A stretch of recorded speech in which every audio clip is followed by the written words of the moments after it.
Good morning all and welcome to our Springbok team announcement. We've got Coach Jacques Nienaber and Siya Kolisi up at top table first. We released the team a little earlier, so by now everybody should have it.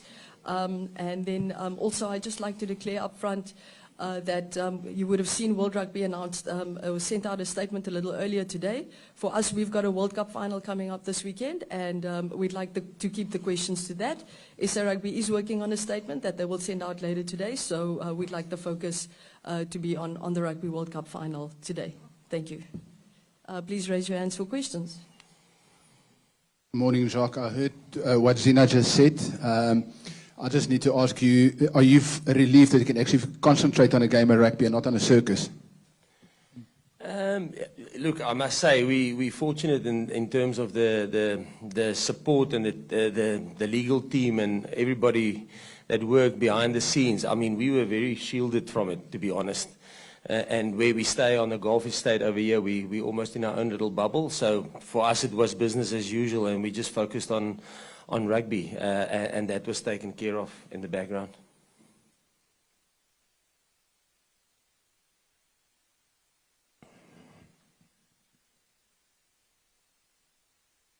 Thank you. James McConey here from NZR Plus. Just wondering about the 7-1 split, Jacques. Why have you gone with that, and who will play halfback if anything happens to Faf? I'll probably take my time on it because I think there will be quite a couple of questions regarding the team selection, and that's probably the starting point. The team is not 15 and 8. The team is 23. We always say that we select a squad, and when you do a squad selection, there's a lot of things that influences that, and probably from medical to performances, to past performances, and obviously a lot of analysis going into New Zealand, what their strengths and their weaknesses are, and where we think we can get the edge on them, you know. So obviously, and then the discussion starts between the coaches and the selectors, and then it goes from a 5-3 to a 6-2 to a 7-1, back to a 5-3, 6-2. So it's not a 10-minute discussion, it's hours and hours, you know. And probably the big, if you look at our squad, obviously there will be a couple of questions on it. So Vincent Koch couldn't train on Monday, and we have a policy in our team: if you can't train on Monday, you're not up for selection. So unfortunately, he then missed out with Trevor coming in for him. And then secondly, so everybody, the other guys are all medically fit. And then the second thing you probably look at within your squad is performance. And I think if you look at our squad and the performance, I think there's consistent performances, and there's not a big gap within our squad. If you think now the guys missing out like Andre Estreisen and Kainan Moody, the last time how good their performance was against New Zealand. But also then going back, I think Damian Dalenda and Jesse Krulis putting in some proper performances. So I think from a performance point of view, there's not a big gap. Okay, and then probably it will go to the next question will be the risk. So a lot of people say, listen, 5-3 has got there's less risk there. But let's say on a 5-3, if you lose 2 locks, obviously you had to prep one of your loose forwards to stand in as a lock. So I think in all teams, I think even if you go back to your quarterfinal, who played halfback when Aaron Smith went off? So Richie Mo'unga. So as coaches, you always mitigate risk by prepping other people for circumstances that will happen. So in our case, it will be Cheslin, and he's always been a guy. I mean, he played sweep in sevens, you know, which is the equivalent to scrum off in the 15 scope. So he's always been a guy that if we got a yellow card, he would be the standing halfback. And we've prepped him there for not just this week, but for a couple of weeks. So he will be the standing halfback, yeah. I see a television New Zealand. What does it mean personally to you to play a World Cup final against the All Blacks? Oh, we actually spoke about it yesterday. Yeah, it's huge. It's always big playing against the All Blacks, but to play it in a World Cup final when it's number 1 and 2 team in the world playing head to head, it's yeah, I don't think it's stuff that you can dream about because it doesn't happen often. I don't think it will happen in our lifetime again to have two teams like this. And yeah, we've prepared as hard as we can, and we know what to expect. Obviously, they might have some new things coming, but like I think for a player to be playing in a game like this, I don't think it will ever get any bigger. So we're excited. We're looking forward to it. We know how good they are and how good they've been. You know, they a couple of months ago, they were going through a tough patch, and that's how good of a team they are. That's how proud of they are of the team. They just turned it around quietly behind the scenes. They were doing their work, and now they're here. So I'm looking forward to it. And we've had to find our way too, and the way that the coaches went the last year or so. We've played over maybe 50 players to try and find the best. Even the guys that are not here, I think they will be prepared to come and fill in this day. So I'm looking forward to Saturday. I don't think it will ever get bigger than this. It will probably be the biggest game of my life. And Jacques, can I just ask a quick one of you? Do you remember the 95 final, and or have you watched it recently? Yes, I remember it very well. Patches, I was a student, so I was probably a couple of beers strong. No, I was definitely. But I remember running in this after the victory. We were all in the streets in South Africa, in Bloemfontein. I was a junior back then. And sorry, your other part? Oh, yes, I have. I have watched it recently. I would say probably a year ago, and the '95 one. And yes, it's amazing how the game has changed. I mean, I think there was, I can't remember. I think there was over 80 kicks in that game, and the scrums, there wasn't the halfbacks could break off. The loose forwards could break off after the engagement. And the offside lines were at the 8-man's feet. So the amazing thing is how they got their kicks away.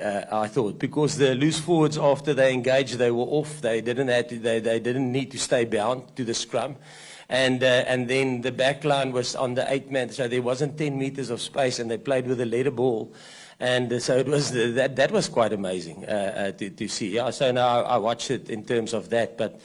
And there wasn't any lifting in the line out, so there's a lot of differences back then. The game has really changed a lot, and I think if you go back at that game, I think the ball in play was under 24 minutes. So there wasn't literally no rugby. It was just set piece after set piece after set piece. So yeah, I think the game is far better product now than it was back then.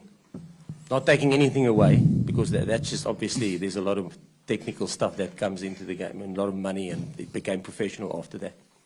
Hi, Jacques, over here, corner. Morning. What is it about the All Blacks that you see 7-1 as the preferable option against them? I mean, I know it went well at Twickenham, but they were down to 14 men on that occasion. And also, just secondly, with 4 scrum halves in the squad, you've gone with just 1 in the final, which does seem like a luxury. And how did the other 3 take it? Look, I'm not going to go, obviously I'm not going to say what's their strengths and weaknesses. I think that would be stupid from me, but obviously, like I said, there's been a lot of analysis that's gone into them, and that's hence we went with a squad of 23. I want to move away from the 7-1. It could have been a 6-2 or 5-3, it doesn't matter. You select a team that you think can get a result on the day. So in terms of the 23 that we selected for a reason, and the reason is we believe that they can deliver and win us a World Cup back-to-back. And how did the other guys take it? Not only the scrum offs. I mean, that's probably the strength of our team. If you look at a guy like Marnie, I mean. And Kobus got us through a quarter-final against France. He got us through a semi-final against England, but it's explained to the whole squad why we're going a specific route, and it's not for the individual.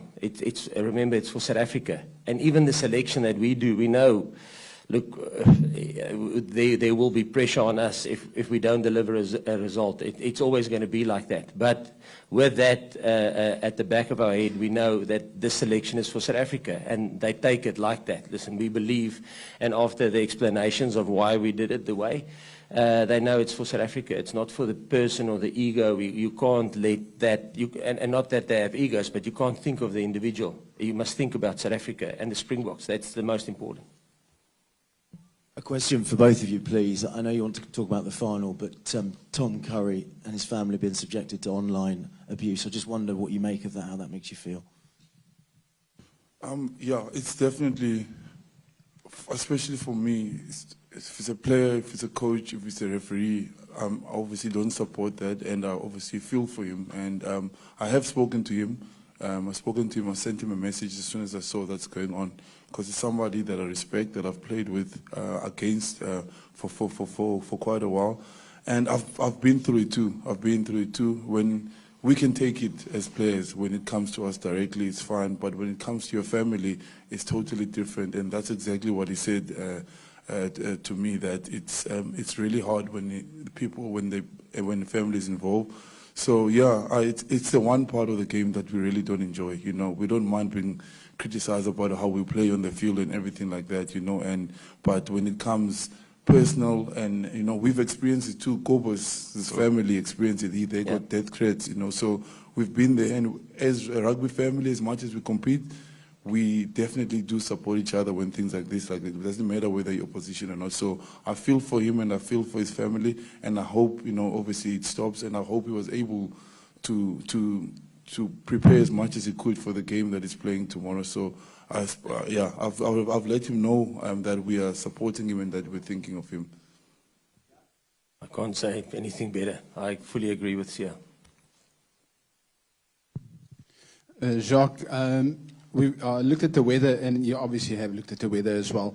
A lot of rain today, a lot of rain tomorrow, and there's some rain on Saturday. How important is the kicking game going to be on Saturday? And given your team selection, other than Andre, who, not at the polls necessarily, but for your touch kicks, who will be the main kickers in the game? I think we've got a. First of all, yes. I think there's a. I think probably 60% chance that there will be rain either just before the game or in the game. So it's probably going to be wet, like it was. And luckily for us, we had a semi-final where we were exposed to that. And so the kicking game will be important, like it is always in finals or in quarterfinals, semi-finals. Getting territory is important. I won't say it's the most important thing, but it is important. And I think if you look at our team, we've got numerous kickers. I don't actually think there's a guy that can't kick in the back line. And I suppose there will be a couple of forwards that will put their hand up as well, if you look at them in the warm-ups. But no, I think if I look across our backline, I think there's not a guy that can't kick. If I just think a guy like Jesse put a nice little kick through the other day for Cheslin. So no, I think there's a couple of options there. Valen? Morning, Coach. Morning, Siya. For Coach, I just want to know if it's going to work in South Africa's favour, the fact that bar New Zealand, South Africa have faced off with the top 6 in the world during this tournament. New Zealand, on the other hand, just 2 of those top 6 nations. And then just for Siya, this year is the 200th anniversary of isiXhosa being a written language. How you feel as a sportsman singing in Nkosisikelele, Africa? In terms of, I think in the final, it's about the final. I don't think necessarily the past have got any bearing on what's going to happen on Saturday. Obviously, every quarter-final, semi-final is tough, and you have to get past it for various reasons. That's why they call it test matches. Each test that you play has got specific test that you have to pass to win the test, if I can put it like that. It's almost like an exam you write.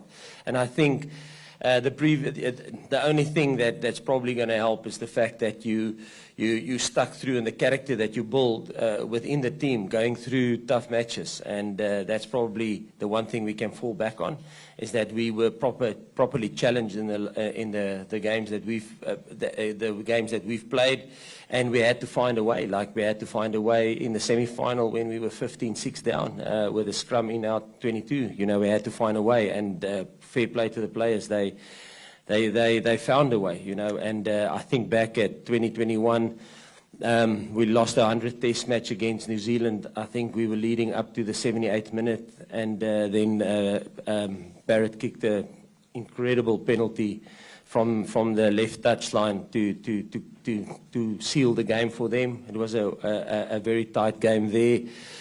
We lost against England at Twickenham in the 81st minute. We lost against Australia in Australia in the 82nd minute. So there's been a couple of games that we were leading when the clock was within 2 minutes or over 80 minutes time, and we lost those games. So I think the learnings we took out of those games helped us in the quarterfinals, semi-finals, and in the last couple of games. Yeah, that's really special, and it's great for me, and obviously abantu abaninzi abathetha isiXhosa because siyaziqenya nge-language yethu, and to also like to hear it in the national anthem. I think it's amazing. I love our national anthem, you know, with different languages in it. We are a very diverse country, and we really do, I think most of the time, celebrate our diversity, as we do in this team as well. And I think the fact that, you know, I can come from the township and play rugby and also be able to sing the songs I used to sing in the township, that I take, where I don't forget where I come from. I'm able to express myself in the team. I think that's really amazing, you know, and it does a lot to us to also hear the Xhosa commentary when somebody, you know, a lot of people can't watch rugby because they can't afford, like, and then also they don't understand English. Now we can hear it in your own language. Sometimes in the radio, the people listen to the game. I think that's really beautiful because it's brought more people. It's invited another different kind of people to come and watch rugby and support. So I'm really proud that, you know, my language has been recognized, and yeah, we take full pride in that.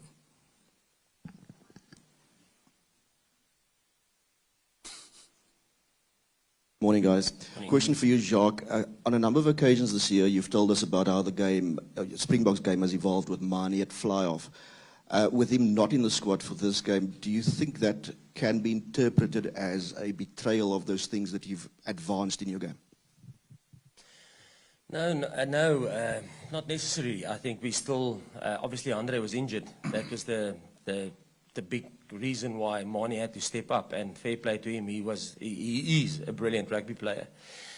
But unfortunately, if we would have gone with a 5-3 split, he would have played. But unfortunately, like I said, for him and for Kobus, they are unlucky because of the tactics that we think we want to employ. So yeah, no, not at all. I must say, I don't think World Cups might be, probably now that I'm saying it, will be different, but World Cup finals isn't necessarily always the most spectacle of affairs. So if you look at the past games, it's always going to be tight, and I think this one is going to be tight, and it's going to be a grind. Yep. Positions, I think. Yeah. Yeah, I think also things happen. Like I get taken off on the 40th of life. Of course, I would love to play more, but I know that at that time I can't give anymore, or the coaches can see I'm not so productive anymore. So decisions get made. It's not about me. I can be disappointed for a little bit, but I know the bigger thing is that if we win, at the end of the day, like the work that Kwagga and Dion Fourie does when they come on, they honestly, the bench came on and won us a game. Our job is to grind out, and those decisions get made. And you think, am I going to sulk for me, or am I going to think of the bigger prize? At the end of the day, when we win, South Africa wins. It doesn't say there this guy started, or this guy kicked the winning penalty. When they write the name on the trophy, they say South Africa. Andre covers 12. He can play 12. So there's a lot of things that we have to get into consideration. If something happens to Dukes, Andre can shift in. And those decisions get made because Damon Willemse can cover 10 and 12 and 15. So and Trezen can play scrum half, fullback and wing. So when they pick the team, they don't just announce it.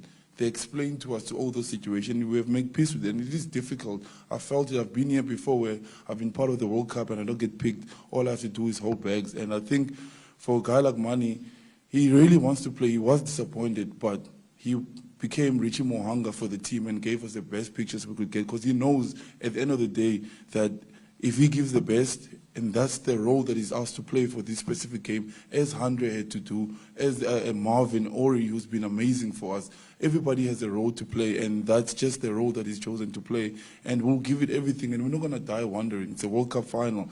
And if we do and become successful after the game, he will know that all the input that is put in, whether he was on or not or off the field, it made a difference to make us be successful as we can. So we don't take it too much to ourselves. We don't think too much. Yes, you sulk, you go home, you talk to your wife and your girlfriend, you get over it and you move on because you know maybe tomorrow you'll be the one starting. And yeah, that's just how we see it as a team because it's far bigger than us.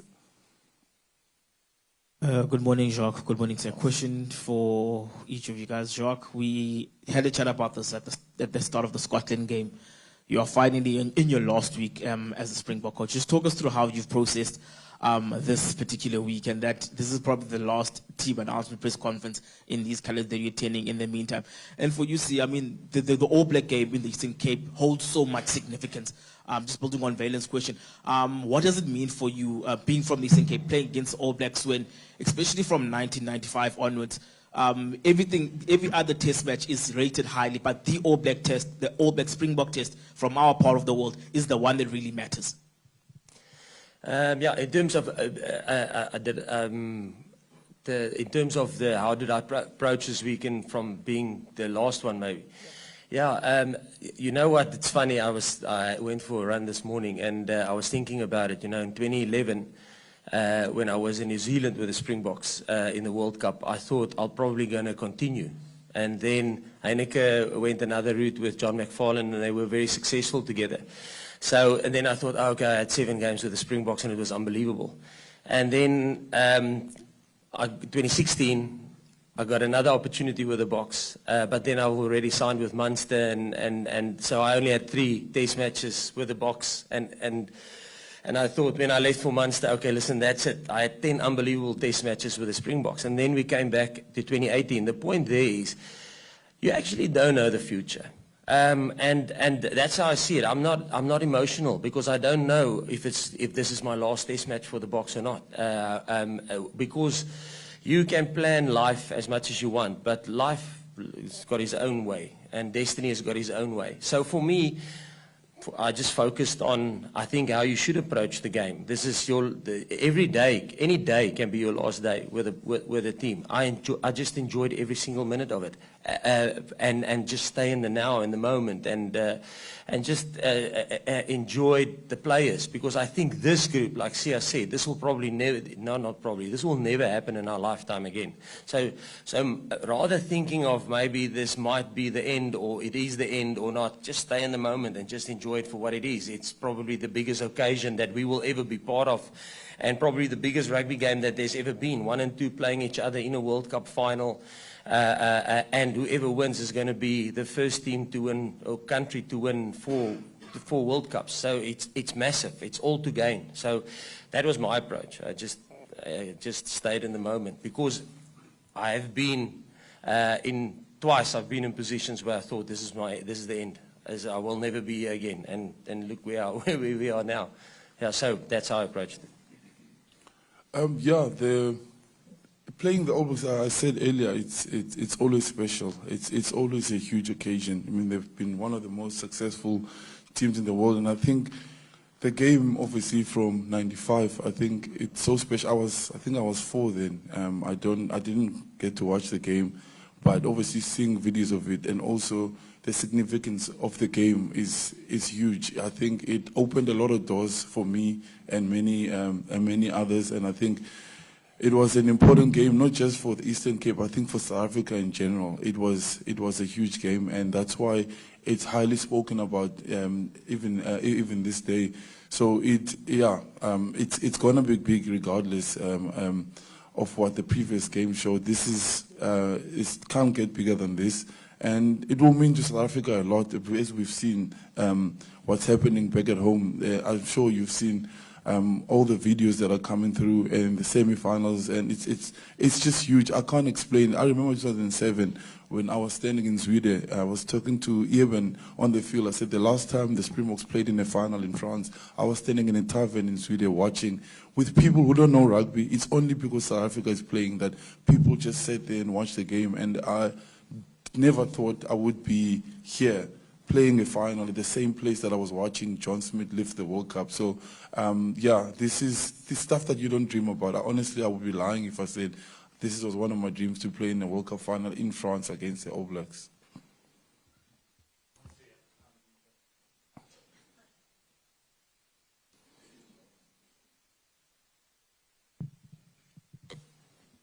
Hi, Siya. I mean, you sort of touched on it slightly here, and Jacques mentioned being the first team to win 4 World Cups. Can you contrast what the motivations are for this group of players, maybe compared to 4 years ago, when you spoke very well about sort of inspiring the nation and playing for a higher purpose? Are they different? Are they the same?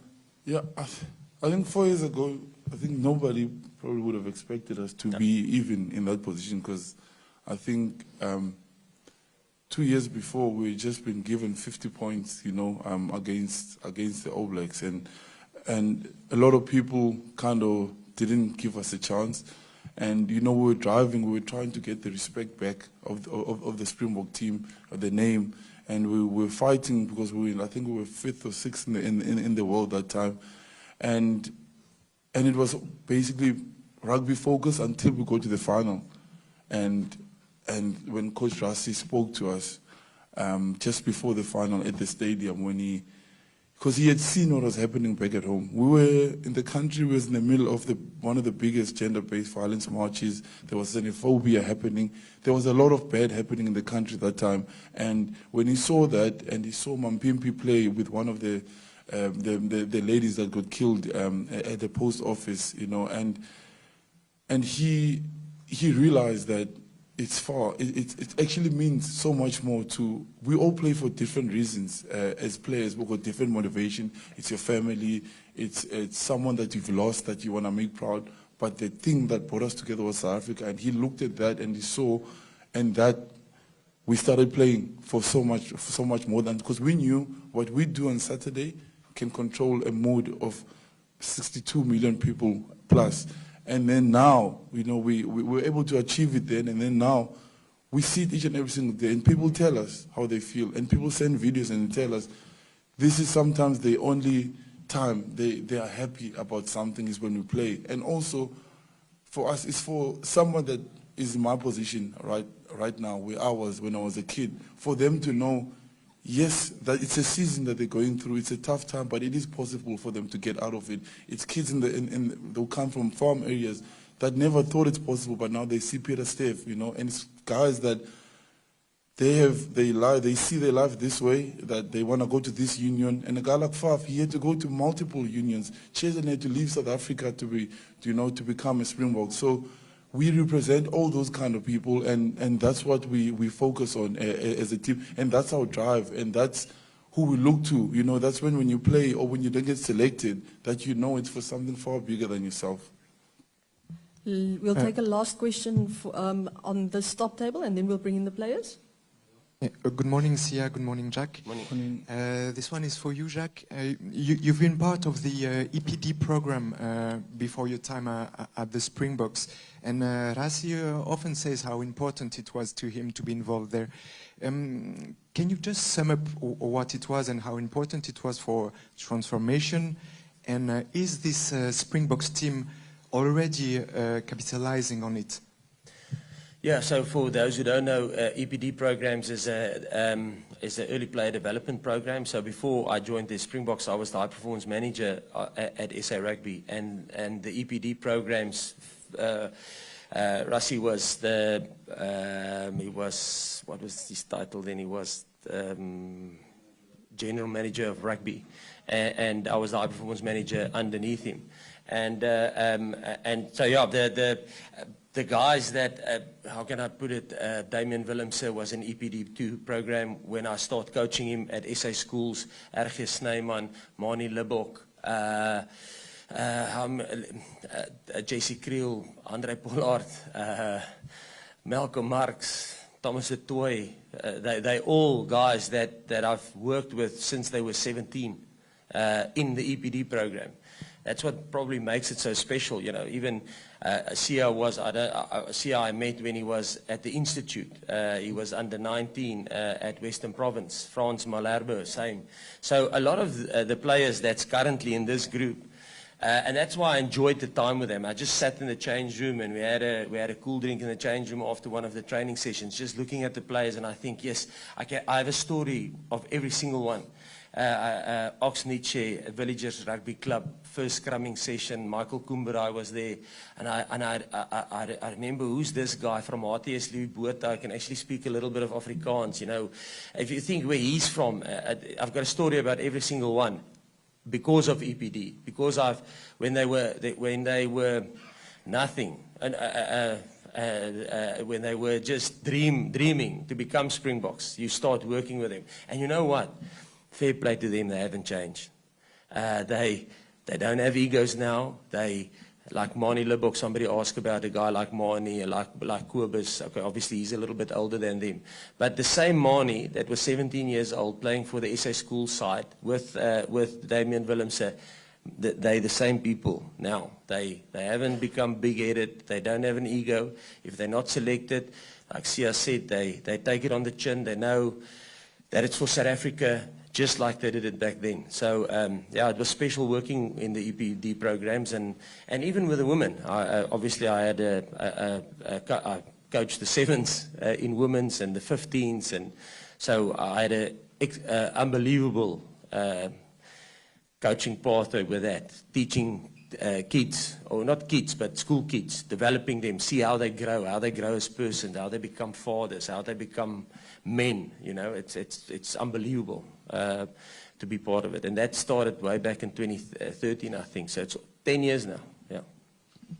Can I just ask one question of Siya? Just you've played the All Blacks a lot, and I just wanted to know what impresses you about this All Blacks team, and in particular your opposing captain, Sam Cane.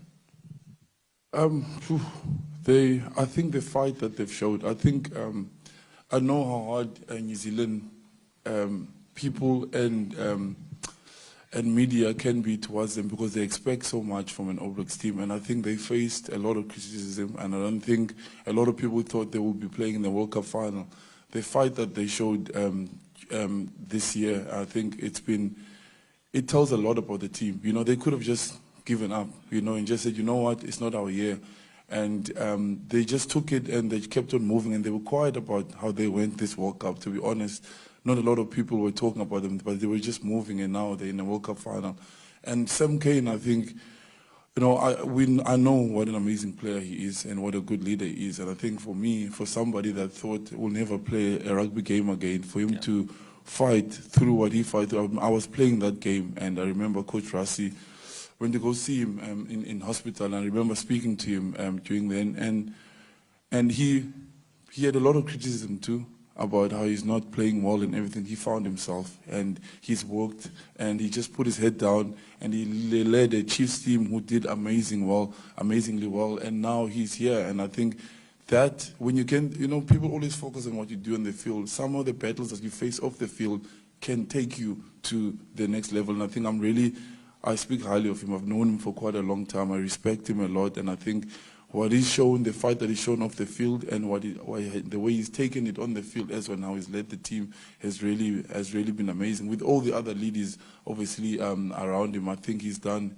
amazingly well, and that's why they are where they are today. The character they have as a group, and it's not. I don't think it's easy. I know it's hard for us to play for South Africa because people expect, but for them to play for a country who's been successful for so many years, it takes a lot out of you, and it does get lonely, it does get dark. You do sit there and you think, am I capable of doing this? Can I do this? But when you have good men around you like I do, guys like Dwayne, Eben, Andre, who support me all the time, and you can see they just stuck together and fought to it, and that's why it makes them such a special team, and that's why they're playing in the World Cup final on Saturday. Thank you, Jacques. Thank you, Siya. We'll bring in the players now. Please, guys, note that there's about 25